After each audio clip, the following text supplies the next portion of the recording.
up in the news, Minister for Finance provides details on $2.25 billion bond issued by government. President Akufo-Addo underscores education and skills training as pillars for national development. Dentra Traditional Council appeals to residents of Dentra. Hello, good evening, and thanks so much for joining us for the news. We are live on GBC24 and GTV. My name is Akpene Avo Ajaja. And my name is Evans Champon. Also joining us in the studio is Clement Sam to help with the sign language interpretation. Now, President Akufo-Addo says youth education and skills training are cardinal pillars for national development. Addressing the Ghanaian community in Brussels, Nana Akufo-Addo said even countries without natural resources have made it, focusing on human resource development. The meeting with the Ghanaian community in Brussels comes ahead of the President's meeting with the United Nations Sustainable Development Goals Advocates Group of eminent personalities in that country. As usual, the Ghanaian community gave the President a warm welcome. Ghanaians in Brussels have carved a niche for themselves by working in reputed international organizations such as the African Caribbean Pacific Group and the European Union, among others. After being quizzed by the community, the President updated them on the events back at home. He told them that his government has found money to save the national health insurance from collapse. He reiterated his free SHS policy starting this year. Having access to education, empowering our human capital is our biggest challenge. If we're able to do that, within the shortest possible time, expose our young people, especially to the new digital technology and thinking that has come in the world, it becomes the fastest way we can then bridge the gap and pull ourselves up from the poverty in which we are today. So the commitment to the free senior high school system is not a political gimmick. I kept saying it in the campaign, but my opponents will not agree with me. It's not a political gimmick. It's a development tool for our country so that we can get the country going again. On the issue of Galamsey, the President said he's tackling it to the core. He said he will not allow illegal mining to compromise the nation's environment and water bodies. We have identified illegal small-scale mining. The emphasis is on the word illegal, small-scale mining, as the target for the fight against the Galamsey. We want to make sure that not only do we stop it, but that the people who are involved in it find alternatives employment. There's several proposals that are being made which are in the pipeline, using some of them to restore the land, to fill in the holes that have been created, and then, of course, incentives for them to go into farming. So that is another separate strain of the policy of dealing with the Galamsey to make sure that we all go forward together. But it's a very important fight. And having begun it, we're not turning back. We're going to do it until we make sure that our future is protected in Ghana. President Akufo-Addo said his government will work harder to make Ghana's economy a vibrant one. Back here in Accra, burial and funeral arrangements for the late Major Maxwell Mahama has been released. A statement by the Director of State Protocol said the late Major Mahama will be laid to rest on Friday, the 9th of June, with full military honors at the Osu Cemetery after a burial service at the forecourt of the State House. This will be preceded by a vigil service at Arakan Officers' Mess on Thursday at 7 p.m. Filing past of the body will begin at 6 a.m. to 9:10 a.m. on Friday. The statement further said final funeral rites will be held at the forecourt of the State House immediately after burial. On Sunday, the 11th of June, a Thanksgiving service will be held at the Lighthouse Chapel International, Kodesh, North Kaneshi at 10 a.m. on 13th to the 15th of June. Final funeral rites will also be held at Bole in the northern region and at Tumu, Upper West region from the 16th to the 18th of June. Meanwhile, a delegation from the Central Regional Coordinating Council, led by the Regional Minister, Mr. Kwamina Duncan, has asked the widow and family of the late Major Maxwell Adam Mahama to forgive the people of Dencho Boase and the region for his murder. Major Mahama was on an anti-galamsey operation mission in the region when he met his untimely death following a mob attack at Dencho Boase. The Central Regional Minister, who was beyond emotions, said the manner in which the late Major Maxwell Adam Mahama was treated was inhumane and still remains a shock to Ghanaians. He wondered why Ghanaians could visit such inhumanity to their fellow citizen without sympathy and regard for the law. And we in the Central Region, we prostrate before this family and ask for forgiveness. We indeed are very, very sorry that he came in to defend our resources. He came in to protect that which would have added on to us as a region. And yet, some of our own people decided to do what they did. We are very sorry. Very, very sorry. Major Mahama, who was the commander of a military detachment at an operation in the Central Region, was accosted and brutalized by irate youth of Dencho Boase, who allegedly mistook the soldier for an armed robber. His death was a very excruciating, debilitating one. Over a period.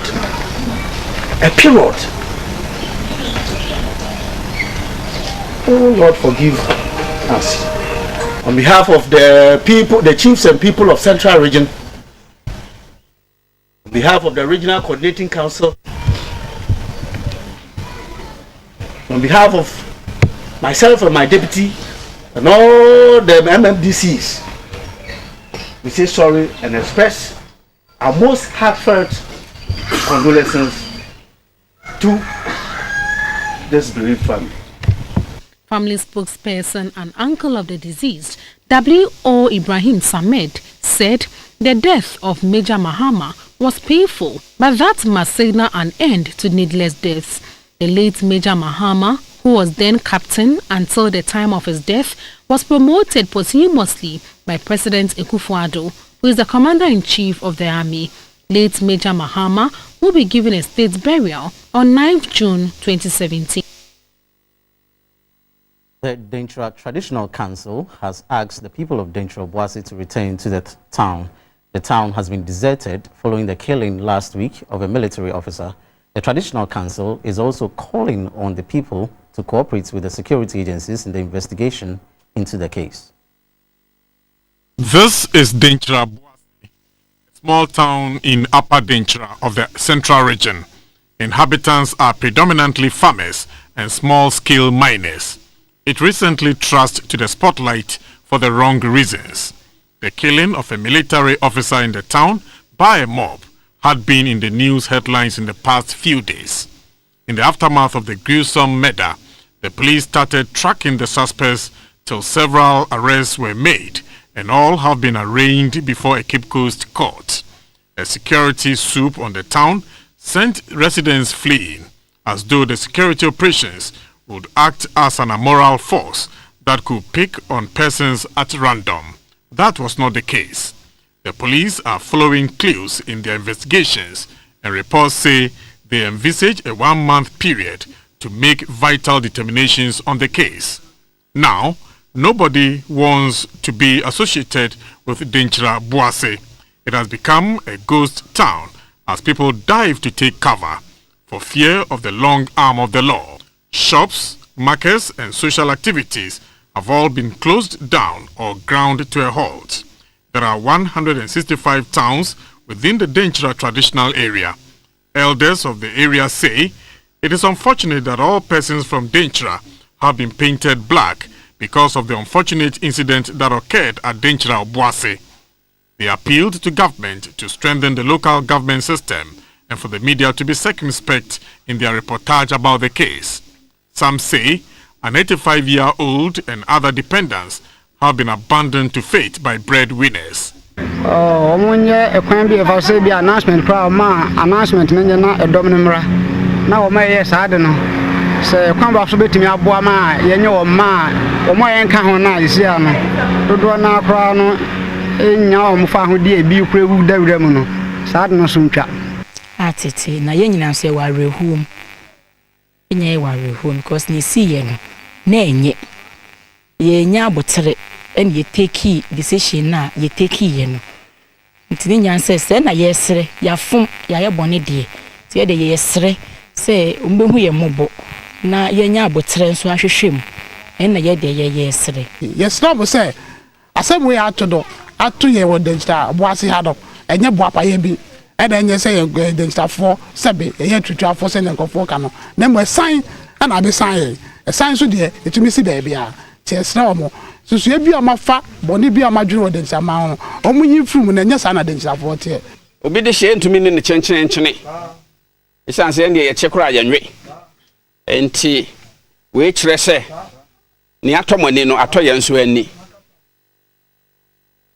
yekoso achechemo wure se nyame nka mo ho na de mahwere no munsi penti nyame no ma ono aso no ofa you know me I will tell you crying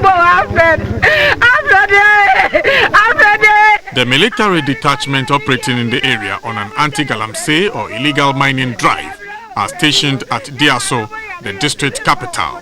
The killing of Major Maxwell Mahama housed the people of Denchra Boase, which is just 12 kilometers from Diaso.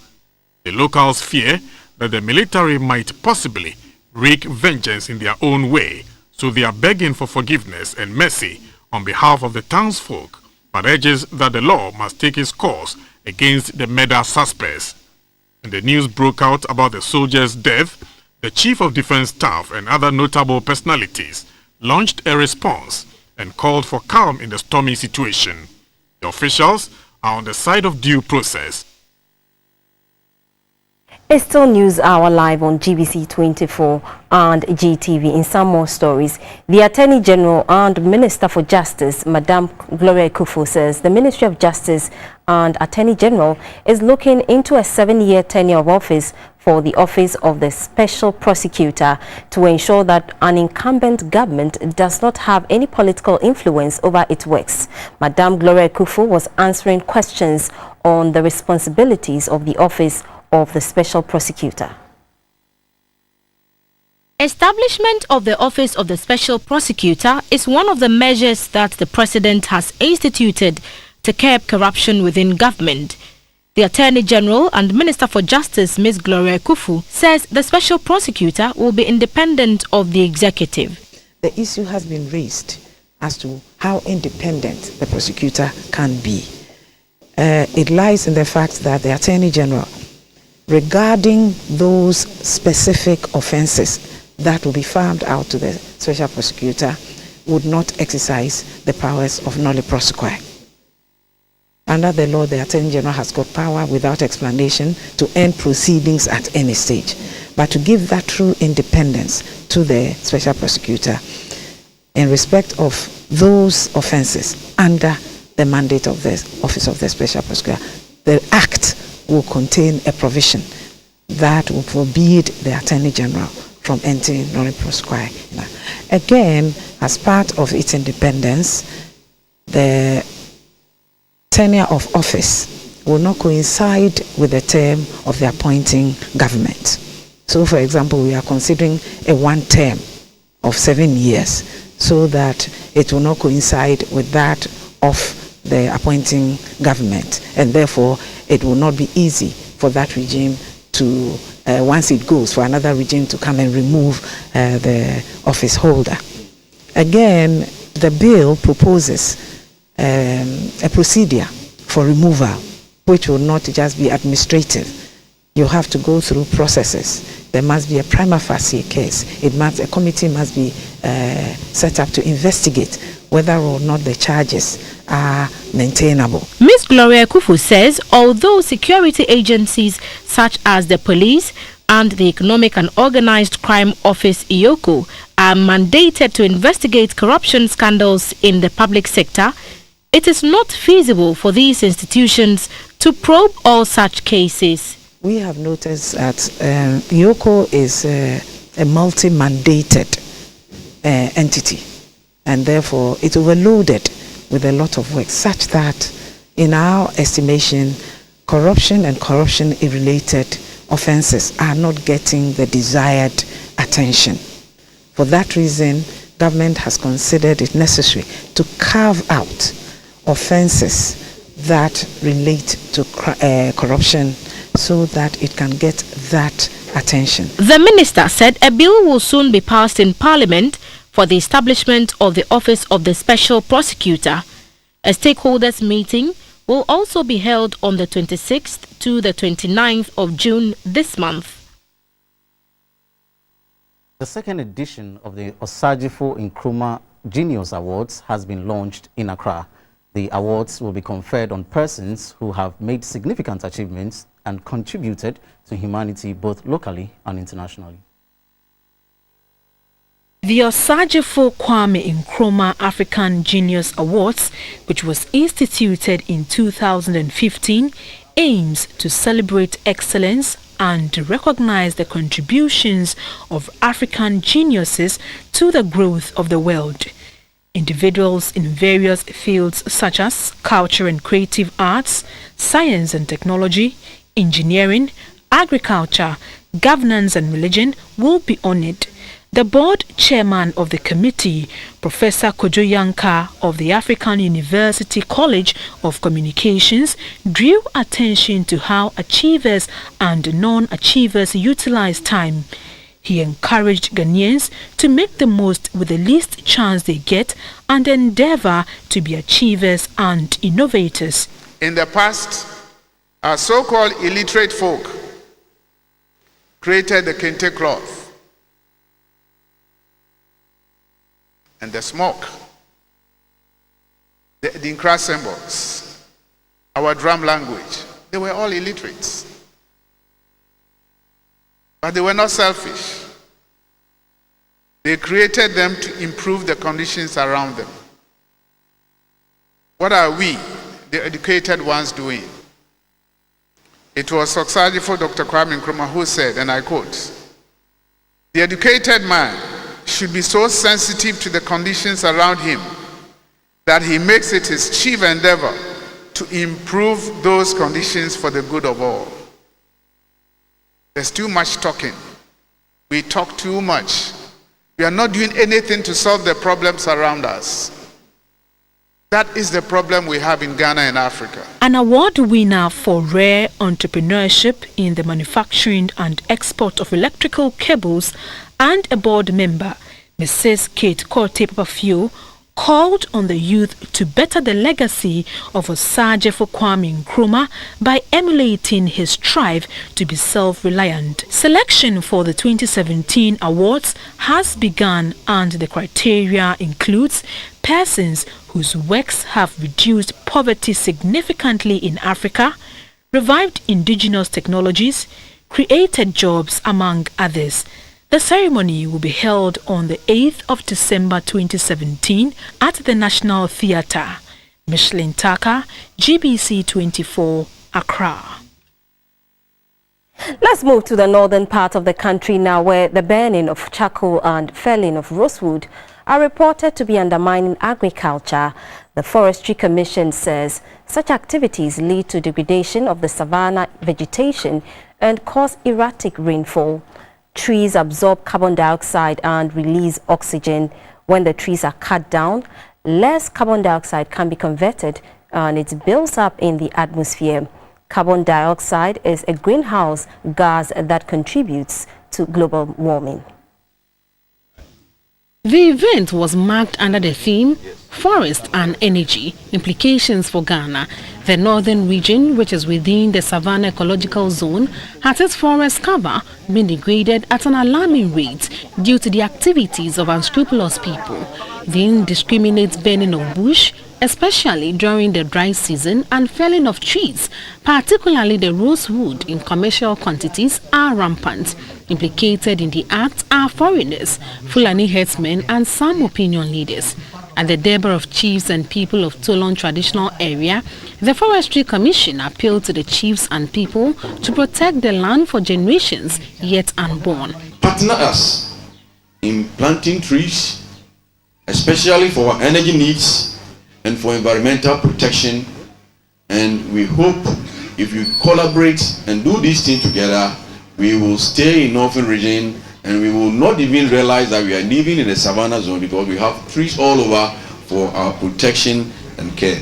The regent of Tolong, Major Retired Sulemana Yakubu, said he will collaborate with the Forestry Services Division to put in place workable plans to protect the land.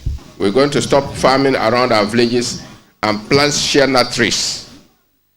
We're also going to earmark some lands, about 1 mile square lands, for shea nut plantations.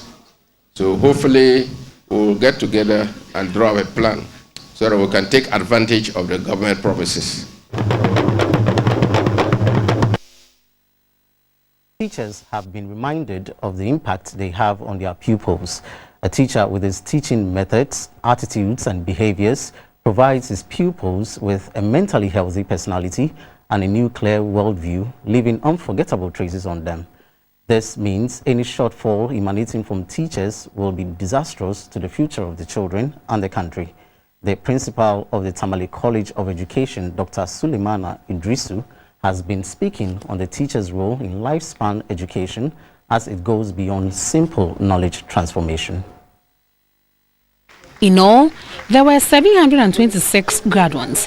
The 2016 batch had 471 students reading diploma in basic education, while 255 of the graduates had untrained diploma in basic education. Available records indicate that the students have been performing creditably in their final examination. For instance, in 2013-2014 academic year, 5 of them obtained first class. In 2014-2015 academic year, 4 of them came out with first class, and in 2015-2016 academic year, 7 of them obtained first class. The principal of the college, Dr. Sulemana Idrisu, outlined some of the initiatives which enhance teaching and learning. One of them is installation of security lights, which has put an end to stealing and made studies more convenient at night.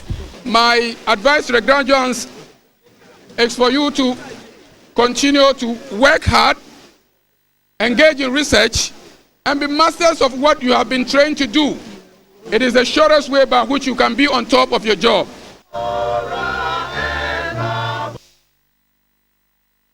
Still on education, Ghana has achieved gender parity at the basic school level. According to a 2015 report on education, Ghana closed the gender parity gap following the implementation of the Millennium Development Goals. The announcement came at a meeting of education managers at the SDA College of Education at Koforidua Asokore. The Seventh-day Adventist College of Education at Koforidua Asokore began with 120 students in 1957.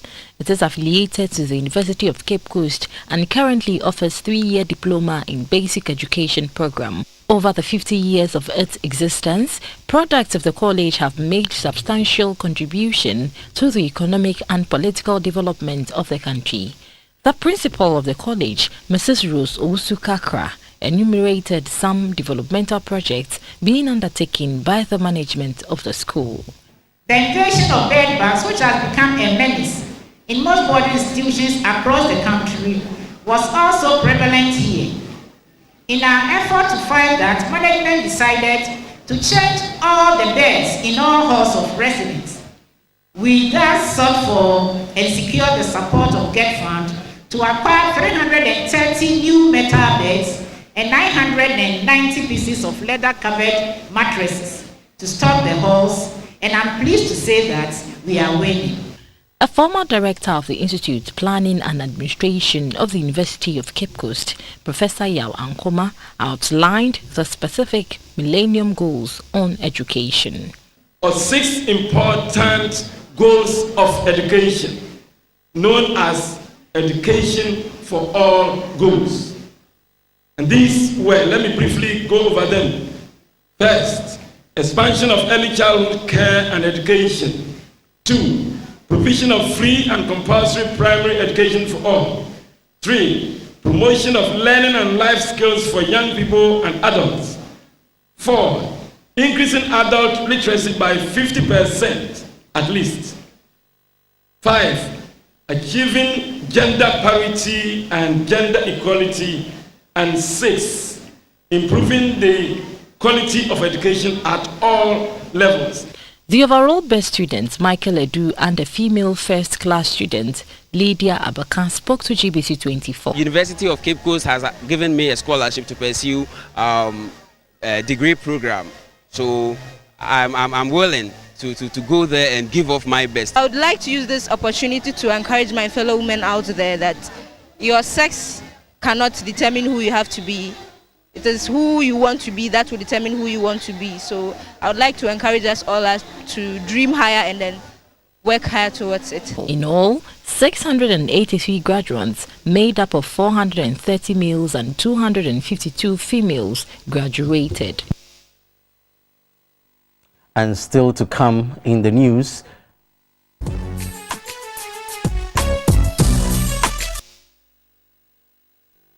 hello, good evening, and good to have you join us for the business segment of the news brought to you by NIB and Ernest Chemist. I'm Dorothy Ajimai. The Minister for Finance, Mr. Ken Ofori-Atta, was in Parliament to provide details on the $2.25 billion bond issued by government. Mr. Ofori-Atta said government is determined to enhance the well-being of every citizen and will ensure that that objective is achieved. Issues raised by the minority members about the bond include participation, utilization of the proceeds, and the currency in which the bond was issued. Please allow me to state categorically at the outset of my statement that on April 3rd, 2017, we, the country, issued 2 new bonds and reopened 2 others. All these bonds were domestic Ghana cedi bonds in the aggregate amount of 9.7 billion, and they were as such settled in cedis. They were not US dollar denominated bonds. Indeed, the report by Reuters, which carried the news worldwide, said Ghana Monday sale of $2.2 billion worth of bonds was the single biggest daily transaction in sub-Sahara Africa. Mr. Ken Ofori-Atta maintained that the bond was issued in the local currency and not in dollars as being speculated. As I have already indicated, I want to state categorically that the bonds were denominated and issued in Ghana cedis. It should be understood that they were not dollar bonds. The advantage of opening up to external investors is that they bring in their hard currency to purchase the bonds in our local currency. This has a positive impact of helping to strengthen the cedi. The high participation of external investors who brought in considerable foreign exchange through their custodian banks has created the false impression to some that it was a US dollar denominated bond. He also refuted claims that Ghanaian investors were denied the opportunity to participate in the deal, making Franklin Templeton the sole investor in the $2.25 billion bond. The Ministry of Finance, in the issue of the bonds in question, had no direct dealings with the investors. All prospective investors bid through their primary dealers, who in turn submit the investors' bids through the Central Securities Depository platform. The joint book runners, transaction advisors, then collate these bids to build up a book based on which the bonds are issued. At no time during the book building process does Ministry of Finance directly negotiate with any investor in any way. To date, out of the total amount raised, about 2.5 billion has been used to reprofile the debt and 1.1 billion used to finance the budget. We will continue to use the remaining amount to reprofile the debt maturing bills, the short-term maturing bills. The minority side, unsatisfied with the submission, insisted that the finance minister provide further details on the bond. Mr. Speaker, the 7-year bond order book, we have 3.425 billion. 3.425 billion. That's the total. Mr. Speaker, the 15-year bond, we have an amount of 3.4 billion. Mr. Speaker, if you add 1.4 to 3.4, Mr. Speaker, it falls short of the total amount that was raised. Mr. Speaker, this presupposes that we are having an incomplete documentation. Mr. Speaker, the document we are having is not complete. Mr. Speaker, if you add the two together, it is not equal to the 2.25 billion US dollars that was raised. Mr. Speaker, this is our concern. Mr. Speaker, as regards the utilization of the proceeds, the minister indicated clearly that 2.53 billion has been used for the reprofiling of our debt. 1.1 billion has been used to refinance the budget, and the balance is in the debt service account. Mr. Speaker, finally they asked for the denomination of the bond, and it was denominated in cedis. So, according to the motion before us, the Minister of Finance has satisfied all the requirements thereof. The utilization of proceeds in paragraph 42 of his statement, all he says, to date, out of the total amount raised, 2.5 billion has been used to reprofile the debt, that's fine. 1.1 billion used to finance the budget, that's fine. So 2.5 plus 1.1. He is not the one to determine expenditure subject to the control of the legislature. We are saying that the 6 billion, 6 billion, we deserve to know how he intends. In concluding, the minister says that this will not add to any debt. We are aware that he will be servicing this not less than 400 million US dollars per annum. Yet he says this comes at no cost. There is a cost. There's an economic cost to this transaction. Mr. Speaker, going forward, we agree that we should expand the frontiers of transparency and accountability. And that indeed is why this House has agreed that we should now build a new track. It explains why when the motion was moved by the minority leader, the Speaker, I seconded the motion. That indeed is strengthening the oversight responsibility of Parliament. Has approved a $150 million credit facility of the International Development Association credits for the Transport Sector Improvement Project in Ghana. It will help improve regional connectivity in the northern region involving rehabilitation of roads from Tamale to Yendi and Tatale on the eastern border with Togo. It covers 200 kilometers of feeder roads in food-producing areas.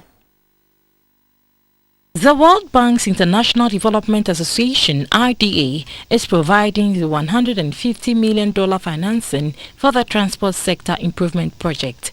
The direct beneficiaries of the project would be the users of the road corridor and the population of the area where feeder roads are to be improved. These include farmers needing improved access to cut farm inputs and extension services to their farms and to transport their produce to the market. The project will also improve access to social services such as schools, clinics and markets. The World Bank Country Director for Ghana, Henry Kerali, said the support to Ghana under the Transport Sector Improvement Project (TSIP) seeks to respond to government's priorities of inclusive economic growth, job creation, increased efficiency in delivering public services, and better accountability to citizens. The project will reduce travel time on selected parts of the classified road network in the northern region of Ghana, promote road safety, and strengthen the institutional management of the transport sector by using the performance-based contracting methodology. The World Bank says the project will specifically contribute to capacity building and modernization of the transport sector institutions, generating efficiency gains in a sector that is a major contributor to growth and poverty alleviation. According to the World Bank Group, Its twin goals of ending extreme poverty and promoting shared prosperity are aligned with that of the Ghana Shared Growth and Development Agenda 2, hence the $150 million credit support. South Africa's finance minister has approved the deal that allows Barclays to sell off its remaining 50% stake in its Barclays Africa Group. This includes the bank in Ghana and Kenya. Away from the bank, PZ Cussons' flagship brand Camel Antiseptic will now be produced by the global brand Carex. PZ Cussons says its vision is for Carex to become the #1 personal care and skin hygiene product in the country. PZ Cussons supplies antiseptic products for personal, domestic and medical hygiene. It has evolved through a period of 30 years through its continual investment in product innovation and renovation. Camel, the main brand of PZ Cussons, is one of the top antiseptic products in the country. Company sources say the product enjoys over 60% share of the market. Camel has remained a local Ghanaian brand with international standards. In this regard, PZ Cussons opted to migrate the Camel brand to a global brand Carex, which is UK's #1 hand wash brand. At the relaunch of the product in Accra, the Deputy Minister of Health, Madam Tinana Ayili Mensah, commended PZ Cussons for having a stake in the promotion of hygiene countrywide. We call on all well-meaning Ghanaians and corporate bodies such as PZ Cussons to come on board in partnership with products and programs which promote good hygiene and habits for the growth of our economy. I am therefore positive that with this transition of Camel, which is one of the leading antiseptic brands in Ghana, to the brand Carex, a global hygiene brand of high repute, our gains as Ghanaians will be much higher with more support system to improve healthy lifestyles. The head of brand development of PZ Cussons, Madam Hafsa Arthur, said consumers will continue to enjoy quality hygiene products from PZ Cussons. Our pledge to you, our loyal users, is that we shall offer even better quality and exciting innovation that makes hygiene less mundane and a seamless part of everyday life for every member of the family. We have taken off and encourage all our customers and consumers to embrace this brand change from Camel to Carex. PZ Cussons says the transition from Camel to Carex will be a gradual one, where both brand names will be used concurrently for consumers and trade partners to adapt to the change. You're watching News Hour live on GBC24 and GTV, and this is the business segment. On the interbank markets, the pound is selling at 5 cedis 54 pesos, the US dollar at 4 cedis 30 pesos, and the euro is also trading at 4 cedis 85 pesos.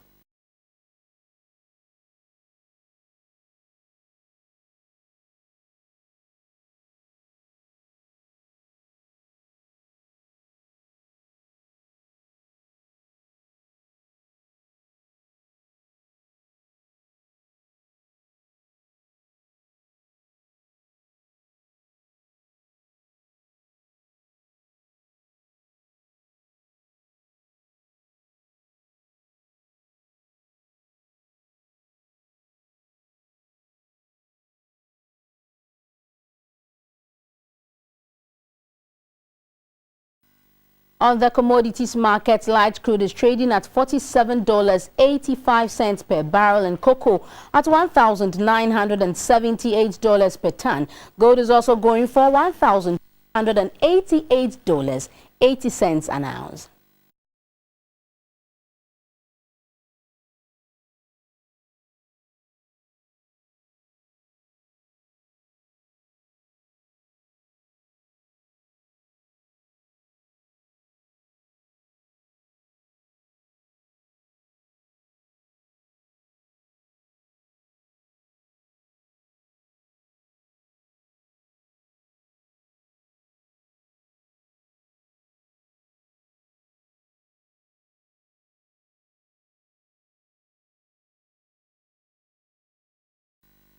And that's it for the business segment, brought to you by NIB and Ernest Chemist. The health segment is after this break. Please do stay.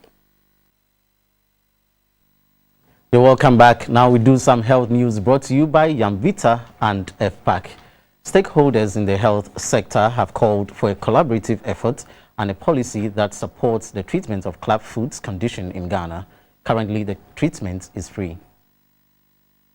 World Clubfoot Day is celebrated on the 3rd of June each year to create awareness and support for the treatment of clubfoot condition. In Ghana, it was marked under the theme, "Let's get involved. Together we can eliminate clubfoot as a permanent disability." Out of every 100 live births in Ghana, 1.3% have clubfoot condition.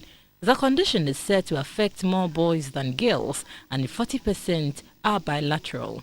Societal stigmatization, superstition has been attached to this condition, making it difficult for mothers to come out for treatment. However, health experts say the condition is though not preventable, it is curable when detected and treated early. The longer the condition goes without treatment, the more complicated and expensive correction becomes. The Communications Director of Cure Clubfoot Africa, Partners of Ghana Clubfoot Program, Madam Situmbeka Wambulawi, commended Ghana Clubfoot Program and the Ghana Health Service for the awareness creation on clubfoot. She entreated midwives to look out for some of these cases for early treatment. The Director of Human Resource at the Ghana Health Service, Mr. Lawate Tete, called for a national policy that can support clubfoot in Ghana. He said the resultant disability factor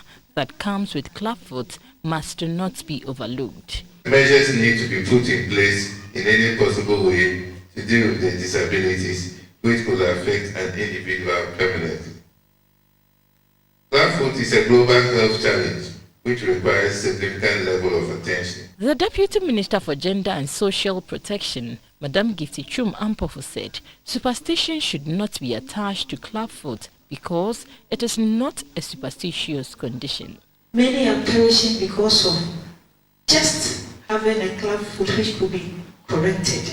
So any act that will eliminate physically challenge in our society is something all of us should pray for and applaud. Some orthopedics who have supported the eradication of clubfoot in Ghana were honored. The Ghana Clubfoot Program started 10 years ago, and its treatment is currently being done in 17 centers across the country. For GBC24, Mavis Affair Champon reporting. The Ghana Health Service has called on the public to insist on being tested for malaria before receiving treatment. This is to stop presumptive treatment based on clinical suspicions and symptoms of fever. Over 1 million people die from malaria each year, mostly children under 5. 9 out of 10 malaria cases occur in sub-Saharan Africa. Pregnant women and their unborn children are particularly vulnerable to malaria. Infants born to mothers with malaria are likely to have low birth weight, which predisposes the child to death in the first 6 months of life. For this reason, the Ghana Health Service and the UK-8 have embarked on a 1-year campaign to sensitize the public and advocate for behavioral changes in the community. This is expected to reduce the incidence of the disease across the country. At the closing ceremony to end the malaria campaign program, over 1,000 people were trained to serve as advocates for the disease in the communities. People were sensitized to always sleep under treated mosquito nets and keep a clean environment. As a result of the awareness created by the Ghana Health Service, 10% of patients in the Greater Accra region now insist on being tested for the disease before treatment. Before, people would just go to drugstores and buy malaria drugs, or even when they enter the health facilities, they are just quickly just prescribed. You have a headache, you have a fever, okay, prescription is given. Then you are given a malaria drug. But because of the work of the malaria ambassadors, the work that was going on, the behavior change program in the various districts, in the various communities in which we were working in, people didn't want to be treated without testing. The representative of the La Local Council of Churches, Apostle Emmanuel Enumkwe, said Funding for the disease must be encouraged at the local level since donor support continues to dwindle. A study in the Ga East municipality indicated that mother-to-child malaria transmission saw a decrease for the first quarter of 2017 of 21% as against 27% in 2016. We are also urging mothers to sleep under bed nets because the bed nets are very safe. If they have any issues concerning the bed net, they should let us know so that we can be able to address it.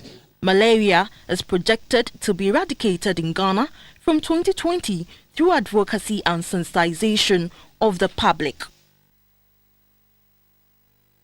Hello, good evening. Let's talk sports. I'm Theophilus Sampa. The Ghana Boxing Authority GBA is hopeful of producing more world champions. The president of the association, Mr. Peter Zwene, says his outfit will collaborate more with past Ghanaian world champions to revive the sport. Ghana currently has one world champion, the reigning IBU lightweight champion Emmanuel the Game Boy Tego. Over the years, Ghana produced some of the finest boxers that took the world by storm. Memorable names including David Kote Poison, popularly called DK Poison, Sule Shutu, Professor Zuma Nelson, Ike Bazuga Kwote, Roy Ankra, Nanaya Okunedu, Joshua Clote, Joseph Agbeko, and Alfred Kote, just to mention a few, made Ghana proud with their success in boxing. With Ghana currently boasting of only one world champion, the president of the Ghana Boxing Authority, Mr. Peter Zwene, says his outfit is poised to produce more world champions, hopefully by the end of the year. Well, we have a world champion in the person of Game Boy Emmanuel Tego, who won the IBO lightweight title, even though he's eligible to fight for the WB and other titles. Unfortunately, had it not been for the two controversial decisions, Richard Comey would have been there by now as a WBA lightweight champion. And Isaac Dogbe, Desert Storm, is also knocking at the doors, and so is the Commonwealth bantamweight champion, Duke Micah. So we have a lot of potential fighters out there. As I said, our regrets are that we couldn't get too many world champions, but would have wished we could get much more. And it's our hope that we will leave a legacy of having some world champions to be proud of. Certainly we need technical directors, we need people who will assist us, and we intend to fall on their expertise. Azuma Nelson is there, Ike Kwote is equally willing, so is Alfred Kote, DK Poison is there, Nanaya Okunedu is there. So we have, and yes, we have people who we can fall on for varied advice. So we'll make full use of them. Let's talk football now, where the local Black Stars defeated the Gambia by 2-1 in an international friendly on Wednesday morning at the Accra Sports Stadium. The game formed part of the team's preparations for the WAFU competition. Gambia also used the match as a dress rehearsal for the upcoming Africa Cup of Nations qualifier.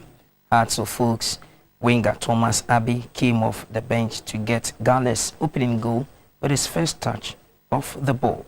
Striker Lamine Jalu leveled the scores with a beautiful strike in the 74th minute. Goalkeeper Razak Abaloa scored Ghana's winning goal from the spot kick, and we'll bring you some highlights.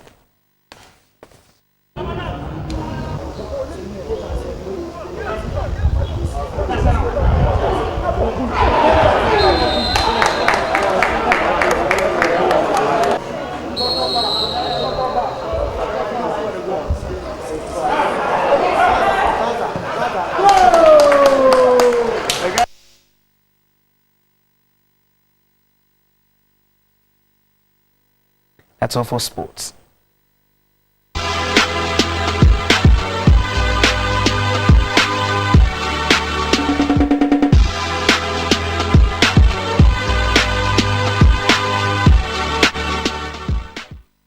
Hello, good evening. Some entertainment news brought to you by Cowbell. My name is Valerie Danso.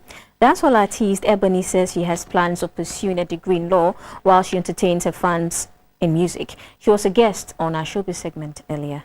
I love to dress relatively provocative. Okay. Relatively provocative. Yeah, why? For lack of better word. That's just the person I am. I grew up dressing like that and everything. And second of all, like I said earlier, I am a feminist, and that's just like my symbol for the girls, okay, who feel kind of insecure about being in their own skin or whatever, like who are like, who've got less confidence, because you need a lot of confidence and a lot of guts to do what I'm doing. There was a point in my life around 2014 that I was so crazy about embarking on my music journey at that time. I'm like, no, and I work with my instinct a lot, so I'm like, no, I have to start doing music right about now. And so I thought about it and I saw the advantages to it, and I discussed it I told my dad about it, and yeah, there were financial issues, but don't give her the emotional affection she needs, okay? And there's a younger man who is her age, mate, probably, and is broke, okay, but gives her the emotional affection she needs, okay? So she don't know whether to choose the old man or the young man. Brought to you by Cowbell. Have a good evening.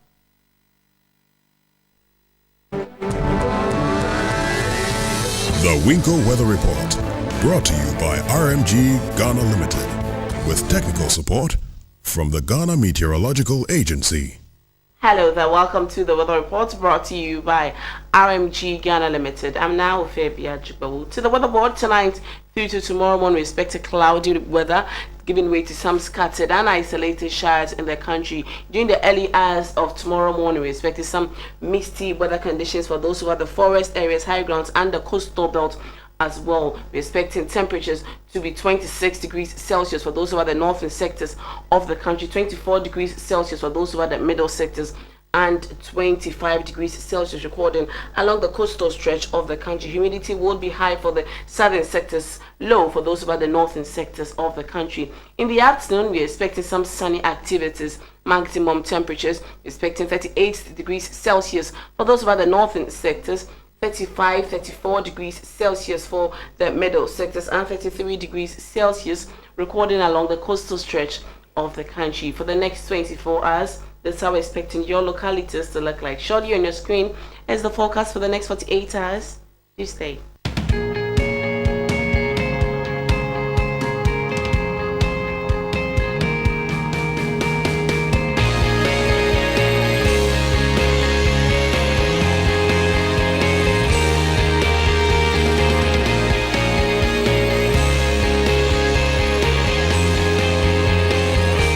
So for tonight, good evening. See you tomorrow. And that's it for the news. We'll be back at 10 with a late edition. Good evening.